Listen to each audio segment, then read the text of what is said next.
The dust settled on the prairie as Zara Montgomery stared down the barrel of her father's expectations, her hands trembling with a fury that matched the summer heat of Wyoming Territory, 1875. At 19, she had been told her future was sealed promise to a man she'd never met, a cattle baron from the next county whose wealth would save her family's struggling ranch. But last night, she had looked into the eyes of a stranger, a cowboy whose quiet defiance had shattered everything she thought she knew about her destiny. "You were promised to Calvin Whitfield before you were even old enough to know what marriage meant," her father bellowed, his weathered face red with anger as they stood in the ranch house kitchen. "This agreement has stood for 15 years, Zara. 15. Your mother and I made this arrangement to secure your future." Zara twisted the fabric of her dress between her fingers. "Father, I cannot marry a man I do not know, let alone love. Times are changing. Women are making their own choices now." James Montgomery slammed his fist against the wooden table, making the breakfast dishes rattle. "Choices? What choices do you think you have out here? The Whitfield merger will save our land. Without it, we lose everything your grandfather built." "I would rather work this land with my own 2 hands than be sold to secure it," Zara replied, her voice steadier than she felt. Her father's face softened slightly as he looked at his only child. After losing her mother to consumption 3 winters ago, Zara had become the woman of the house, managing the household with a quiet dignity that reminded him painfully of his late wife. "Calvin Whitfield is a respectable man," he said more gently. "He's wealthy, established. He'll provide for you in ways I no longer can." Zara turned to the window, gazing out at the rolling hills that had been her playground since childhood. In the distance, she could see a lone rider approaching Isaac Reeves, the mysterious cowboy who had arrived at their ranch just 2 weeks ago seeking work. With his arrival had come a disruption to her carefully planned future, a disruption that made her heart race in ways she had never experienced. "Father," she whispered, "I met someone."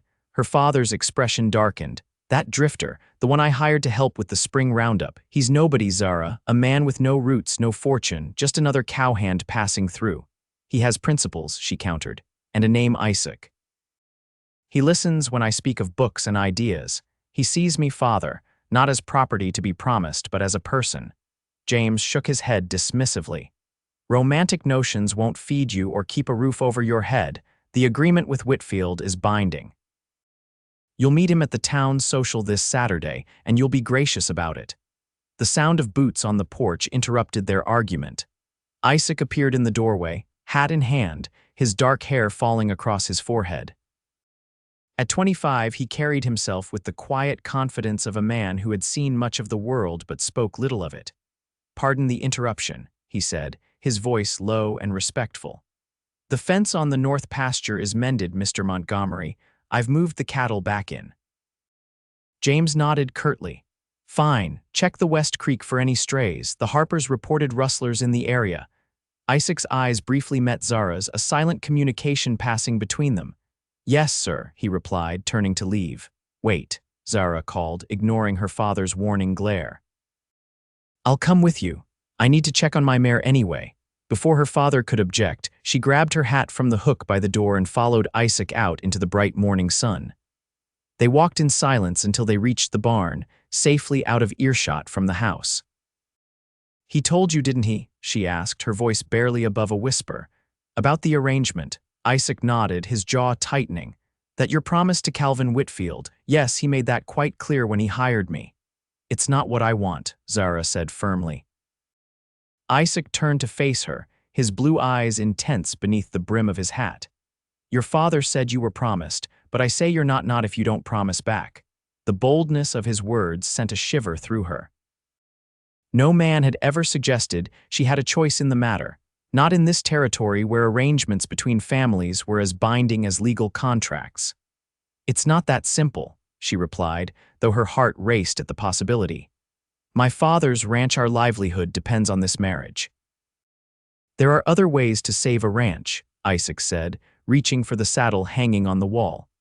"I've worked cattle drives from Texas to Montana. I've seen ranches rise and fall on more than just marriage contracts." "What are you saying?" Zara asked, helping him lift the heavy saddle onto his horse. I'm saying that a woman should choose her own path, he replied, tightening the cinch. And I'm saying that I aim to prove to your father that there are other solutions to his problems than selling his daughter's future. Zara watched as he mounted his horse, the morning sun illuminating his profile. Why would you do that for me? You barely know me. Isaac's expression softened. Sometimes you don't need years to recognize what matters. I've wandered enough to know when I've found something worth staying for. With that, he tipped his hat and rode off toward the western pasture, leaving Zara standing in the barn doorway, her heart filled with a dangerous hope. That evening, as Zara prepared supper, her father sat at his desk in the study, poring over the ranch ledgers.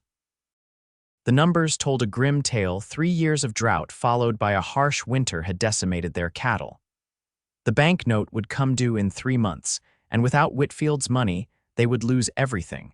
She placed a plate of stew before him, noticing the deep lines of worry on his face. Father, she said gently, I know you believe this arrangement is for the best, but surely there must be another way. James looked up at his daughter, seeing the determined set of her jaw that reminded him so much of himself in his younger days. You don't understand the world we live in, Zara, he sighed. Women need protection, security. I won't always be here to provide that for you. I'm stronger than you think, she replied. Mother taught me to read, to cipher. I can manage accounts, negotiate cattle prices. I'm not just a bargaining chip. Her father's expression softened. Your mother was exceptional. She wanted more for you than this hardscrabble life. She wanted me to be happy, Zara corrected. Do you truly believe I'll find happiness with a stranger chosen for his pocketbook? Before James could answer, a knock came at the door. Zara opened it to find Sheriff Miller standing on their porch, his expression grave. Evening, James, the sheriff said, nodding to Zara. Got some news you should hear. Whitfield's men caught some rustlers at the edge of his property yesterday. One of them had a Montgomery brand iron in his saddlebag. James stood, his face flushing with anger. That's impossible. All my men are accounted for. That's what I figured, Sheriff Miller replied, but Whitfield's mighty upset. Threatening to back out of certain arrangements if he thinks your operation's mixed up with thieves. Zara's heart leaped at the possibility, but her father's expression grew darker. Those rustlers are setting me up, James insisted. Someone wants to sabotage the merger. The sheriff shrugged. Just thought you should know. Whitfield's coming to town tomorrow instead of Saturday. Says he wants to settle matters face to face.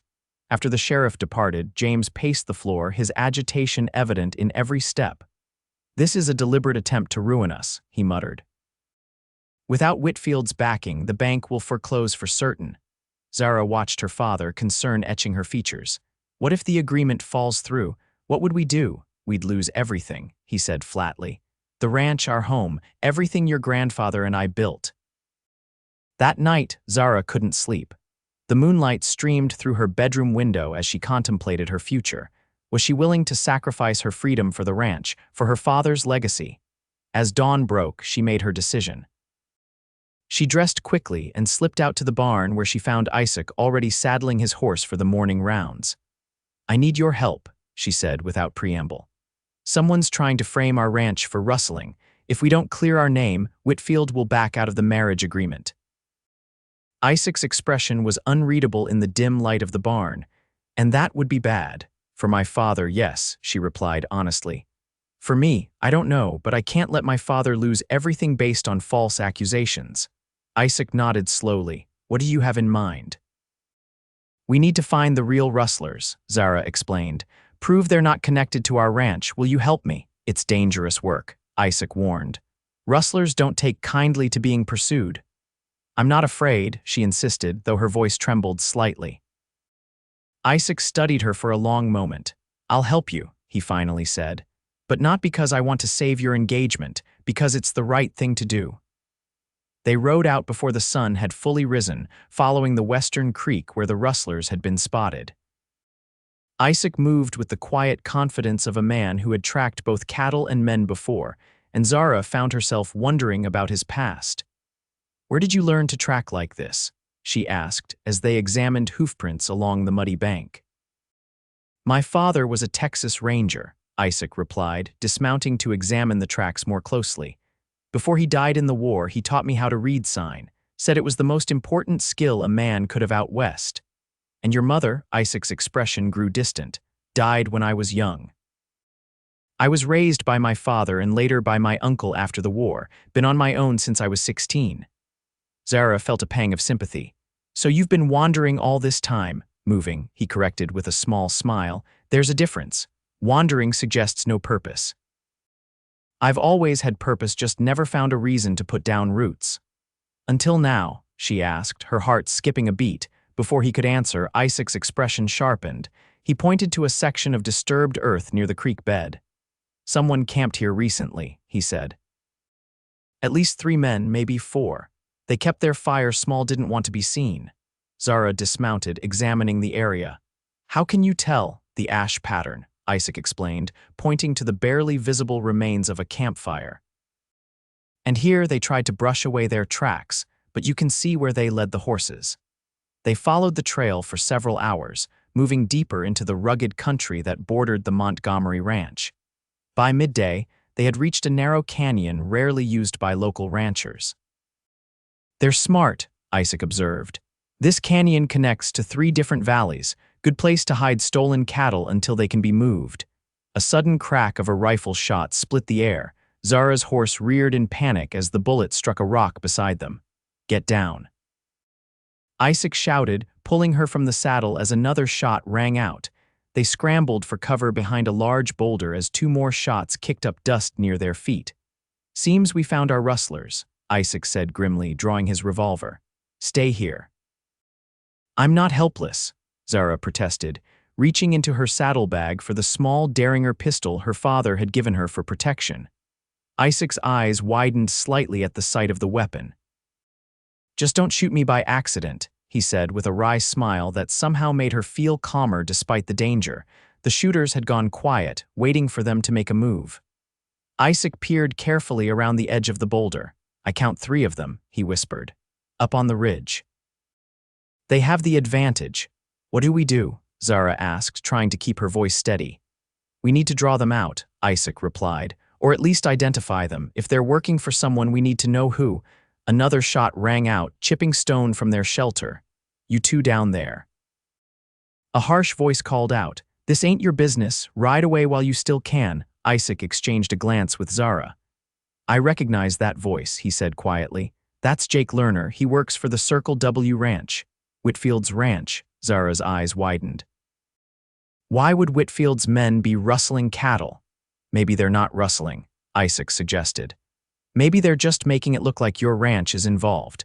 If Whitfield backs out of the marriage agreement, your father would be desperate enough to sell the land cheap. The realization struck Zara like a physical blow.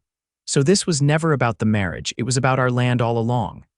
Land is power in the territory, Isaac agreed, and your ranch controls the best water access for miles. A plan formed in Zara's mind. We need evidence, she said. Something to take to the sheriff. Isaac nodded. I'm going to circle around behind them. If I can get close enough, maybe I can overhear something useful. That's too dangerous, Zara protested. They'll kill you if they catch you. Not if I'm careful, Isaac replied with a confidence that both reassured and frightened her. Keep their attention. Fire a shot every few minutes so they think we're both still here. Before she could argue further, Isaac slipped away, moving with the stealth of a man well practiced in the art of not being seen. Zara waited, counting to 300 as he had instructed before firing a shot toward the ridge, careful not to hit anyone. The men returned fire immediately, giving away their positions again. She repeated this pattern twice more, her heart pounding with each exchange. Where was Isaac? Had he been captured, shot? After what seemed like an eternity, she heard a commotion from the ridge shouting, the sound of a scuffle, then 2 quick gunshots. Zara's blood ran cold. She gripped her small pistol tighter, preparing to defend herself if necessary. Suddenly, a figure appeared at the top of the ridge, Isaac, waving his hat to signal her. Relief flooded through her as she stood, careful to stay behind cover until she was certain it was safe. What happened? She called up to him. Got one of them, Isaac shouted back. The others ran.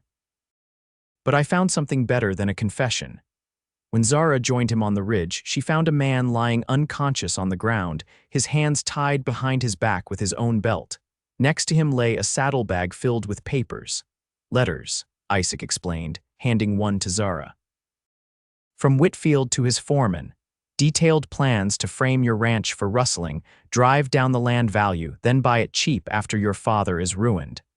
Zara's hands trembled as she read the damning words. This is why Whitfield agreed to the marriage in the first place, she realized. He never intended to go through with it. He just wanted to keep my father hoping while he set up this scheme.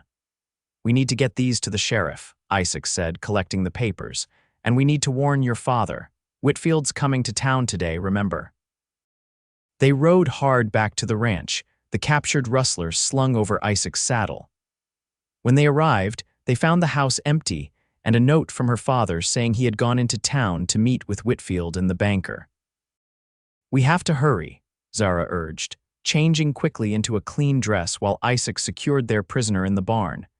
They rode into town side by side, the incriminating letters safely tucked inside Isaac's vest. The main street was unusually busy for a weekday, with several expensive carriages parked outside the Grand Hotel where wealthy cattlemen often conducted business. Zara spotted her father's horse tied outside and rushed into the hotel with Isaac close behind. In the private dining room, they found James Montgomery seated at a table with Calvin Whitfield, a corpulent man in his 40s with cold eyes and an expensive suit, and Mr. Peterson from the Territorial Bank. Zara, her father exclaimed, rising in surprise. What are you doing here? You're not properly chaperoned. Father, it's a trap, she said breathlessly. Mr. Whitfield has been planning to ruin you all along. Whitfield's face reddened with anger. What is the meaning of this? Who is this? Cowboy, Isaac stepped forward, placing the letters on the table. Evidence, Mr. Whitfield, your instructions to your men to rustle cattle and plant Montgomery brand irons to frame this family. The banker, Mr. Peterson, picked up one of the letters, his eyebrows rising as he read. This is most disturbing, Calvin, most disturbing indeed. Fabrications, Whitfield sputtered. Forgeries created by this drifter who clearly has designs on Montgomery's daughter. James Montgomery had gone pale as he examined the letters. These are in your hand, Calvin. I recognize it from our correspondence. You've been plotting against me while pretending to agree to marry my daughter. We have one of your men tied up at the ranch, Isaac added, ready to testify that he was acting under your orders. Whitfield looked around the room, realizing he was cornered. With a sudden movement, he overturned the table and lunged for the door. Isaac moved quickly, tackling the larger man before he could escape. They crashed into a sideboard, sending crystal glasses shattering across the floor. Whitfield fought with the desperate strength of a man facing ruin, landing a solid punch that split Isaac's lip. But Isaac had been hardened by years of ranch work and quickly gained the upper hand, pinning Whitfield to the floor. Sheriff Miller, attracted by the commotion, burst into the room with his deputy. What in tarnation is going on here? In the hours that followed, statements were taken, evidence examined, and Whitfield was locked in the town jail along with his captured foreman who had been brought in from the Montgomery ranch. The other rustlers had fled but were known to the sheriff, who promised to hunt them down. As the sun began to set, Zara sat with her father and Isaac on the hotel's veranda, processing the day's events. I've been a fool, James Montgomery admitted, his voice heavy with regret. Blinded by pride and fear, I nearly sacrificed my daughter's happiness for a false promise. You were trying to secure my future, Zara said gently, taking her father's weathered hand. But my future should be mine to decide. James nodded slowly, then turned to Isaac. I owe you an apology, young man, and my gratitude. You saved my ranch and my daughter from a terrible fate. Isaac shook his head. Your daughter saved herself, sir. I just helped her find the evidence.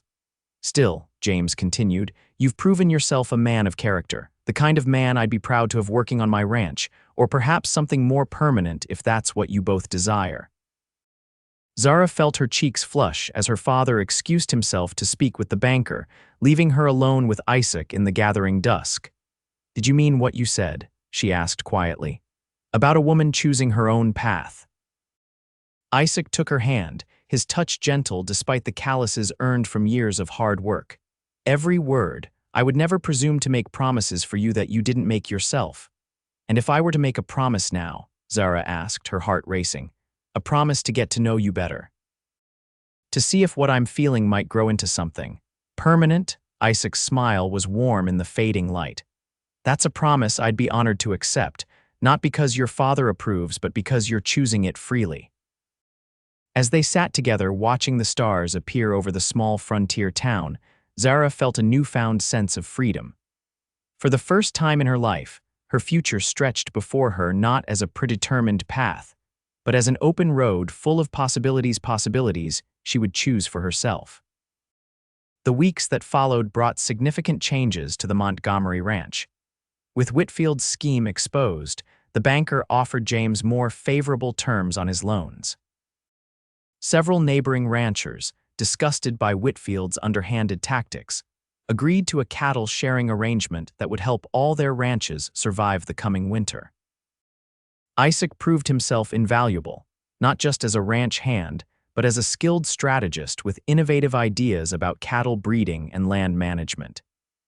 His suggestion to cross their existing stock with hardier Texas Longhorns promised to produce cattle better suited to the harsh Wyoming winters. For Zara, the most profound change was in her relationship with her father. No longer treating her as a child to be protected or an asset to be traded, James began consulting her on ranch decisions, teaching her the business aspects he had previously kept to himself. "Your mother would be proud of you," he told her one evening as they reviewed the ranch ledgers together. "She always said you had more sense than me." Zara smiled, remembering her mother's quiet strength. "She also said you had the biggest heart in the territory, though you tried to hide it behind all that bluster." James chuckled, the sound warming Zara's heart. It had been too long since she'd heard her father laugh. As summer turned to autumn, Isaac's position on the ranch evolved from hired hand to trusted partner. He and James spent long hours discussing improvements to the ranch, while his moments with Zara grew increasingly precious to them both. They often rode together in the early mornings, exploring the far reaches of the Montgomery property. During one such ride in late September, they stopped at a high ridge overlooking the entire valley, the aspens beginning to turn golden in the crisp air. "It's beautiful," Zara sighed, breathing in the scent of pine and approaching winter. "It is," Isaac agreed, though his eyes were on her rather than the landscape. "I've seen a lot of country, Zara, but nothing compares to this view." She turned to find him watching her with an intensity that made her pulse quicken. Over the past months, their connection had deepened from attraction to something far more profound. They had shared stories of their childhoods, their dreams, their fears. She had told him about losing her mother, about the loneliness of being an only child on an isolated ranch. He had confided his grief over his father's death in the war, his years of drifting, searching for a place that felt like home. "What are you thinking?" she asked, noticing the thoughtful expression on his face. Isaac dismounted, coming to help her down from her horse. He kept his hands at her waist a moment longer than necessary, their faces close enough that she could feel his breath on her cheek. "I'm thinking that I've been a lot of places and done a lot of things," he said softly. "But I've never felt so certain about where I belong until now." Zara's heart raced as he took her hands in his. "And where is that?" "Here," he said simply. "With you if you'll have me." The question hung in the air between them, unspoken but clear. Zara reached up to touch his face, tracing the line of his jaw with trembling fingers. "I choose you, Isaac," she whispered. "Not because anyone promised me to you, but because I promise myself freely." Their first kiss was gentle, tentative, a question and an answer all at once. When they finally pulled apart, Isaac's smile was brighter than the autumn sun. "I should speak to your father," he said, his voice husky with emotion. Zara laughed, the sound carrying across the open valley. "I think he's been waiting for you to ask since the day we brought Whitfield to justice." That evening, Isaac formally asked James Montgomery for permission to court his daughter, though they all knew it was a formality. James clapped the younger man on the shoulder with genuine affection. "About time," the older man said gruffly, though his eyes shone with approval. Was beginning to think I'd have to draw you a map. As word spread through the small community about the courtship between Zara Montgomery and Isaac Reeves, the town buzzed with approval. The story of how they had exposed Whitfield's scheme had made them minor celebrities, with Isaac's reputation growing from mysterious drifter to respected rancher in a matter of months. Calvin Whitfield was eventually sentenced to 5 years in the territorial prison for his crimes, his once mighty ranch divided and sold to smaller homesteaders. Justice, Zara thought, had a certain poetry to it. By the time the first snow fell in November, Isaac had built a small cabin on the ranch property not too far from the main house, but far enough to offer privacy when the time came. Zara often helped him with the finishing touches, hanging curtains she had sewn herself and arranging furniture they had purchased together in town. "It still needs something," she mused one afternoon as they stood in the completed main room, a fire crackling in the stone hearth Isaac had built with his own hands. "What's that?" he asked, slipping an arm around her waist. Zara looked up at him, her eyes reflecting the dancing flames. "A wedding date." Isaac's expression softened as he pulled her closer. "I thought you might want to wait until spring when the weather's better for traveling. Your father mentioned you have family in Denver who might want to attend." "I don't need a grand affair," Zara replied. "Just you, me, my father, and Reverend Thomas would be enough. We could do it at Christmas." Isaac searched her face. "Are you certain? Most women dream of elaborate weddings." "Most women haven't found what I've found," she said simply. "I don't need lace and flowers and dozens of guests to know that what we have is real." Isaac kissed her then, with a passion that left them both breathless. When they finally parted, he rested his forehead against hers. "Christmas it is, then." The following weeks passed in a flurry of preparation. Though Zara had insisted on a simple ceremony, the entire community had other ideas. The women of the town banded together to help her create a wedding dress, each contributing fabric, lace, or buttons. The men organized a hunting party to ensure plenty of food for the celebration that would inevitably follow. Even the weather cooperated, with a fresh snowfall 3 days before Christmas that blanketed the ranch in pristine white, without making the roads impassable. On Christmas Eve morning, Zara stood in her bedroom, allowing Mrs. Peterson, the banker's wife, to help her into her wedding dress. "You look just like your mother," the older woman said, her eyes misting as she secured the last button. "She would be so proud to see you today." Zara blinked back tears as she examined her reflection in the mirror. The dress was simple but elegant, with delicate lace at the collar and cuffs that had once belonged to her mother's wedding gown. A knock at the door revealed her father, dressed in his best suit, his gray hair neatly combed. The expression on his face when he saw her made Zara's heart swell. "My little girl," he said, his voice thick with emotion, "though I suppose you're not so little anymore." "I'll always be your daughter," Zara assured him, taking his arm. "That won't change just because I'm becoming Isaac's wife." James nodded, unable to speak for a moment. Finally, he cleared his throat. "I want you to have this," he said, pulling a small velvet pouch from his pocket. "It was your mother's." Inside, Zara found a simple gold locket. When she opened it, she discovered a tiny portrait of her mother on one side and her father on the other. "So we can both be with you today," James explained as he fastened it around her neck. The small church in town was filled to capacity, with ranchers, townspeople, and even a few travelers staying at the hotel joining the celebration. Isaac stood at the altar, looking more nervous than Zara had ever seen him, his usually confident demeanor replaced by an endearing anxiety that made her love him even more. When she appeared at the back of the church on her father's arm, Isaac's face transformed. The love shining in his eyes as she walked toward him was so pure, so unconditional, that Zara felt as if her heart might burst from happiness. Reverend Thomas smiled benevolently as James placed Zara's hand in Isaac's. "Who gives this woman to be married?" he asked, following the traditional words. James straightened his shoulders. "She gives herself," he said clearly, "with her family's blessing." A murmur of approval rippled through the congregation at this departure from the usual response. Isaac squeezed Zara's hand, his eyes reflecting his approval of her father's words. The ceremony was brief but meaningful, with vows they had written themselves. Isaac promised to respect her independence while standing by her side through whatever life might bring. Zara vowed to choose him every day, not out of obligation but out of love freely given. When Reverend Thomas pronounced them husband and wife, Isaac's kiss was tender yet passionate, a promise of the life they would build together.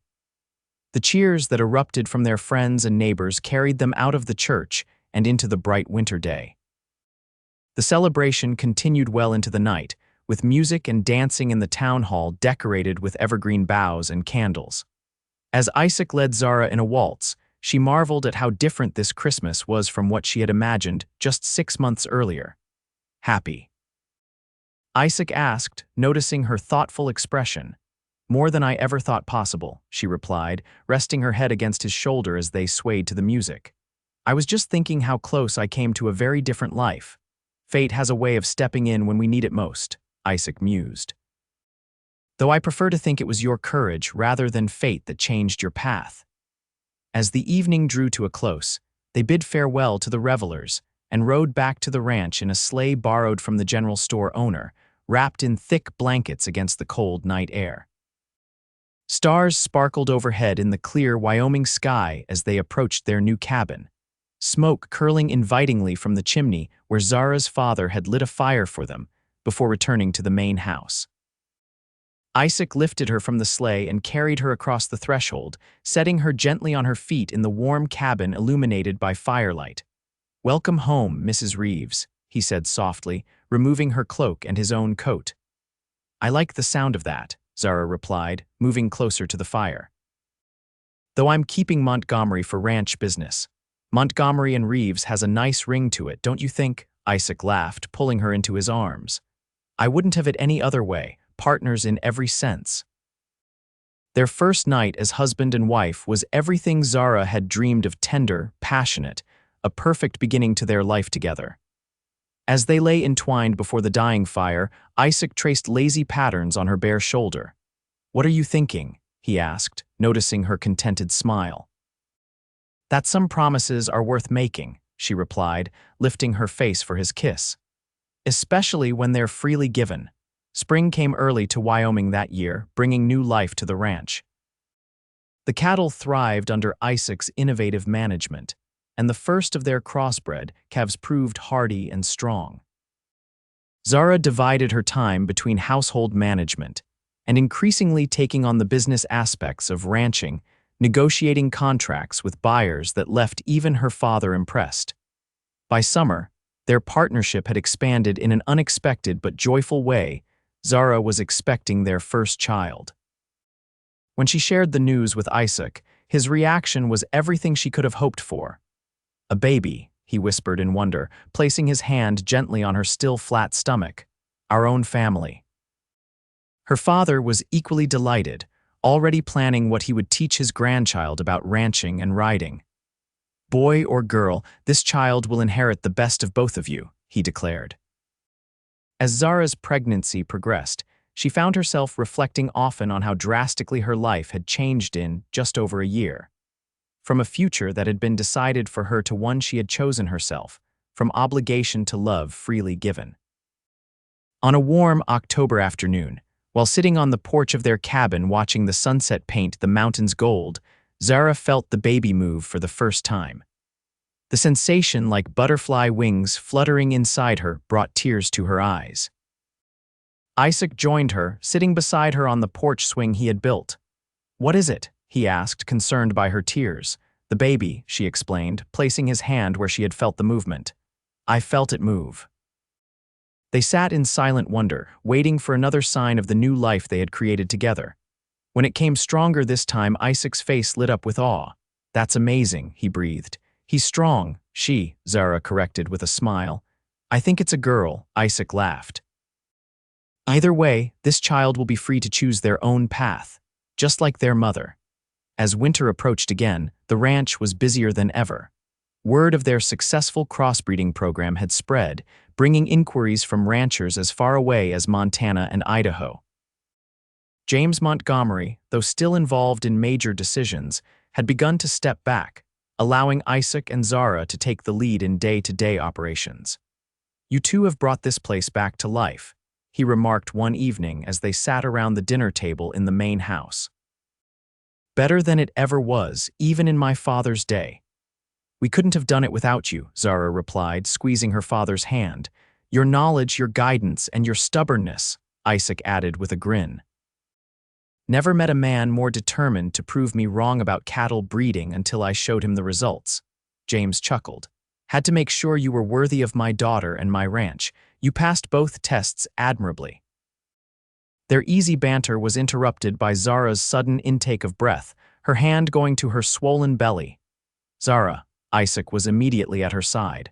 "What is it?" "I think," she said, breathing carefully through the contraction, "that your child is ready to meet you."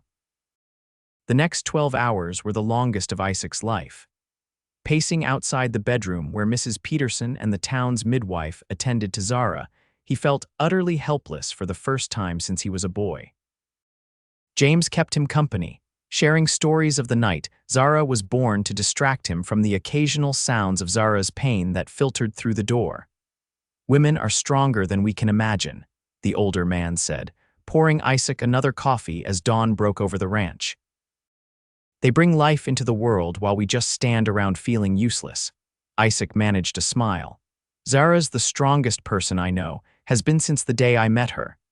As if summoned by his words, the bedroom door opened, and Mrs. Peterson emerged with a tired but radiant smile. "You have a daughter, Mr. Reeves," she announced, "and a wife who's asking for you." Isaac entered the bedroom with reverent steps. Zara lay propped against the pillows, her face pale but triumphant, a small bundle cradled in her arms. When she looked up at him, the love in her eyes took his breath away. "Come meet your daughter," she said softly, pulling back the blanket to reveal a tiny face with a dusting of dark hair. Isaac sat carefully on the edge of the bed, reaching out a tentative finger to touch his daughter's perfect cheek. "She's beautiful," he whispered, "just like her mother." "I thought we might name her Hope," Zara suggested. "Because that's what you gave me when you said I shouldn't have to keep a promise I didn't make myself." Isaac nodded, emotion making it difficult to speak. "Hope Reeves," he finally managed. "It's perfect."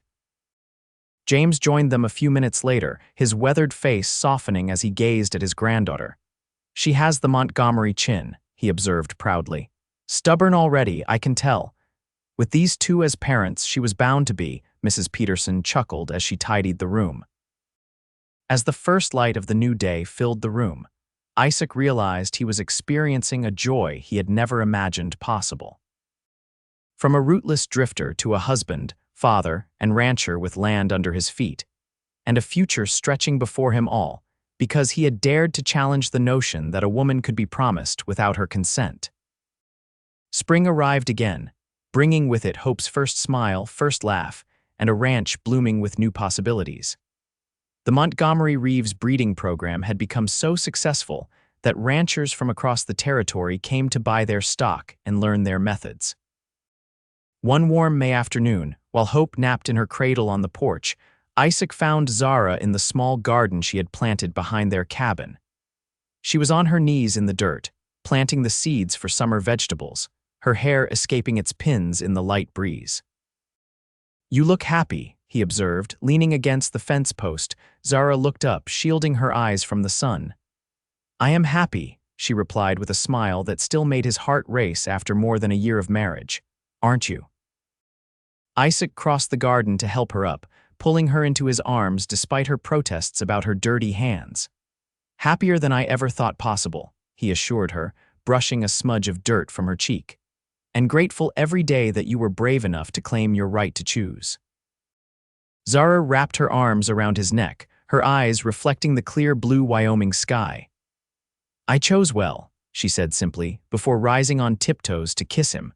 From the porch came the sound of Hope beginning to wake, her soft coos drawing her parents' attention.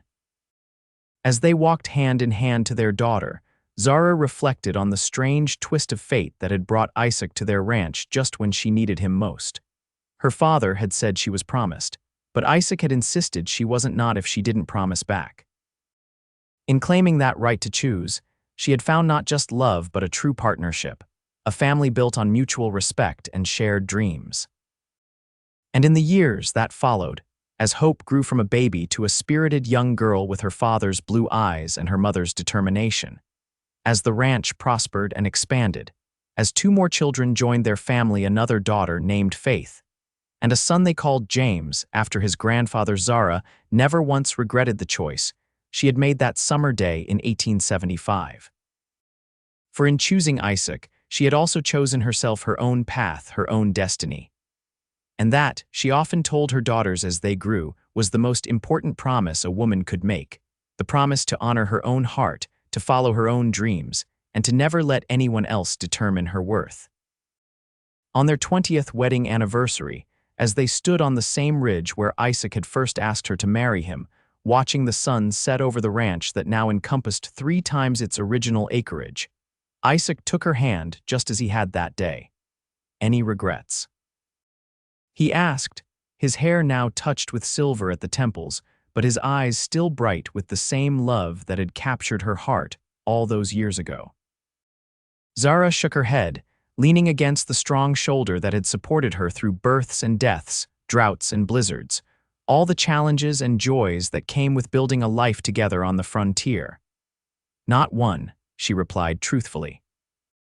"Every promise I've made to you, I've made freely, and I'd make them all again." As they rode back to the ranch where their children and grandchildren waited to celebrate with them, Zara thought about the young woman she had been afraid yet determined, standing up to her father and tradition to claim her right to choose her own future. That courage had led her here, to a life richer and more fulfilling than anything she could have imagined.